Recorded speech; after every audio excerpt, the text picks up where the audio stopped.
ายดีมื้อนี้จะมาแนะนำเมนูต่างๆในโปรแกรมเบือกสแกน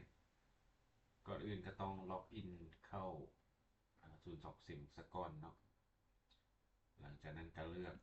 วีซ่าที่ต้องการกวดอันนี้ก็จะเป็นการตั้งค่าเบื้องต้นเนาะก็ต้องได้ตั้งค่ารูปภาพที่จะส่งเข้าเซิร์ฟเวอร์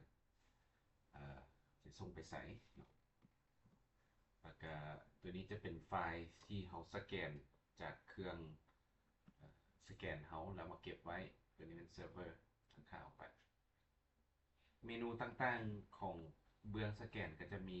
อยู่4-5ภาคส่วนนี้เนาะภาคส่วนทำอิฐก็จะเป็นบนให้เลือกศูนย์สอบเสียงแล้วก็วีซ่าสอบกรณีที่เราล็อกอินเข้ามาแล้วเราสามารถเปลี่ยนศูนย์สอบเสียงได้อยู่เมนูตัวนี้เลือกศูนย์สอบเสียงกรณีมีหลายกว่าหนึ่งศูนย์สอบเสียงก็สามารถคลิกเลือกตามต้องการนะครับเปลี่ยนอยู่นี้ได้เนาะหรือว่าเราจะเปลี่ยนวีซ่าก็สามารถเปลี่ยนอยู่บนซื้อศูนย์สอบเสียงนี้เนาะสามารถคลิกเลือกแล้วเปลี่ยนวีซ่าตามใจเนาะในกรณีที่เราเข้ามาแล้วบ่ถึกเรามาเปลี่ยนอยู่บนนี้เนาะเราก็จะบ่ได้มอดตัวโปรแกรมแล้วเข้ามาใหม่ภาคส่วนทางกลางนี่ก็จะเป็นบนที่เราสแกนแล้วจะเป็นการกวดเนาะเลขโต๊ะอย่างต่างๆจะแสดงอยู่นี่อันนี้ก็จะเป็นปุ่มในการสั่งให้โปรแกรมกวดสอบเลขโต๊ะตัวนี้ก็จะเป็นการลึกเลขโต๊ะที่มีปัญหาหรือว่าเลขโต๊ะที่ซ้ำกันออกจากการสแกนบอลนี้ก็จะเป็นบอลแสดงผลเนาะว่ามีเจียจากใบที่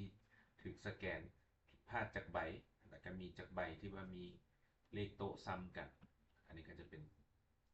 เมนูสำหรับส่งไปเซิร์ฟเวอร์และการตั้งค่าของเซิร์ฟเวอร์ก็จะเห็นตามนี้เลยนะครับอันนี้ก็จะเป็นบอลเก็บไฟล์รูปตัวนี้ก็จะเป็นบอลเซิร์ฟเวอร์ที่จะสึกส่งไปนอกจากนั้นก็จะมีเมนูที่สามารถเปลี่ยนก้อนฐานข้อมูลอยู่บนนี้ได้อันนี้ก็จะเป็นตัวที่แสดงว่าการสแกนของเขามีวีซ่าอย่างแน่และมีจักใบที่ถูกสแกนเข้าไปแล้วอันนี้ก็จะเป็นการแนะนำเบื้องต้นเนาะสำหรับโปรแกรมเบื้องสแกนขอขอบใจ